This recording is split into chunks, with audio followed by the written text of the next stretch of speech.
I want to show you exactly what happens to your resume the second you hit apply. So we'll follow it through how it gets parsed, what happens when it gets filtered, what happens when a recruiter sees it, and eventually when it gets to a hiring manager, what happens there. People love to blame the ATS, but the ATS just reads your resume and passes it along. What really kills your progress is what happens right after ATS. So I've had mine rejected plenty of times with no degree on it. And it was never really the software itself that rejected me. But actually, let me just pull something up and walk you through it. It'll be a lot easier to explain. So the second you hit submit, it is going to pass it along to the ATS system. Now, why is this? This is because there are hundreds, if not thousands, of applicants for every single job listing there is to get a entry-level data analytics position. Unless it's an on-site one, which that has a substantially less people applying for it because it's really filtered down to how many people live around there. But if it's a remote entry-level position, you're going to have hundreds, if not thousands. Recruiters and companies need an ATS system to at least filter it down somewhat, because that is absolutely too many people to go through, right? That just makes sense. How does it parse your resume? This comes down to the structure of your resume more than anything else. So this is a one column text only, very boring looking resume, but it gets parsed correctly. If you have multi columns, you have weird images in there, or just too much funkiness on your resume, making it hard to parse, you're going to fail this step and you won't even get to any other filters or even a call for an interview if you can't get your resume parsed correctly. So after it gets parsed correctly, it's going to go into a keyword filter. This is where it goes from, let's say you had 1,000 people hit submit on any given job listing. ATS parses, let's say, a third of those out because they just had bad formatted resumes. The structure is bad. It can't read and then pass you along because it doesn't know what you have, right? Let's say we're down to 750. After that, we'll get to a keyword filter. So if we have 750 people left, now we get to this filter, and this is where a lot of, probably 90% of all applications just get tossed away immediately before a human actually reads it. So what this is doing is matching what was in that job listing to everyone's resume.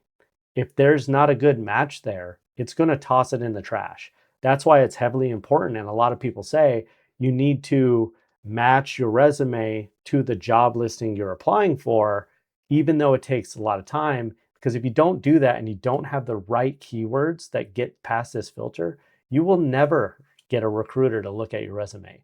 So that's why it's heavily important that you have the correct keywords for the jobs you're applying for. If you don't, there is no reason to apply on the job board for a job that has 4 other skills you've never touched and it's not even on your resume. You're not even going to get to the recruiter. No one's ever going to see it. So it's not worth the effort and time to apply for that job if you're not even a right fit. And this is how you find out if you're a right fit from a company perspective. So let's say you pass all of that so far. We got 1,000 down to 750, down to maybe 5 to 10 people. That's a heavy reduction in the numbers that a person has to look at. What a recruiter is going to do is all of the ATS and keyword filtering, that happens automatically. The recruiter gets to wake up that day, have their coffee, and then just glance at these, let's say, 10 resumes. And so what really shines here is conciseness, if that's a word, of your summary, your job descriptions, your projects that you have in there, anything on that resume that's not too bulky, because they're only going to take a 6-second scan on, does this person have the right skills? Can they communicate properly? Can I get the gist of who they are just within 6 seconds? That's why it's very important to have a 1-page to 1.5-page long resume. You don't want anything too long. No one's ever going to look at it. Anything over 2 pages, it's pointless to have a 3rd page, right? If you could get through majority of your resume in about 6 seconds, and they can just scan keywords and look like, oh, you had some insight here and this is great, and they can identify those keywords that they're looking for in your resume, then you can get passed along. But if you fail this part right here, you'll never get to the hiring manager section. And this isn't where the hiring manager actually reaches out to you. This is just where the hiring manager decides on who the recruiter is going to contact to move along in the process. You need a nice looking resume to handle the recruiter's 6 second. And it needs to be short enough that they can get through majority of it in around 6 seconds or so. If you do that and then you get to the hiring manager stage, you probably reduce that 10 application pool to about 5. So you went down from 1,000 down to 5 that you put in front of the hiring manager, because the recruiter isn't going to waste that hiring manager's time with here's 100 applications that are a right fit for this job. No, it's going to be here's 5 that's right for the job. Take your pick, or take a handful of these and we'll move them through the process. Depending on how badly they need somebody, they might just push through anywhere from 1 to all 5 of those into the hiring process.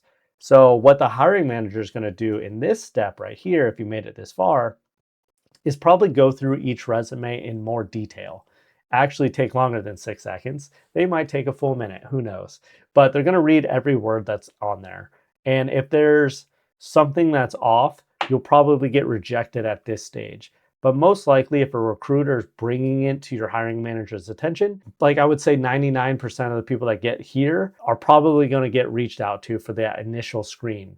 Let's say we have 5 in front of the manager, anywhere from 2 to 5 will get that initial recruiter screen, which this one, if you've never had one before, probably the easiest out of any interview round there is, because it's just a recruiter screen. They've already vetted you enough through all of these steps along the way that if you get reached out to by a recruiter, you need to take it as a sign that they think you're a fit for that job. So that was a big part of what problem I had. I still had that imposter syndrome trying to become a data analyst. So even though a recruiter was reaching out to me, I still don't think I was ready.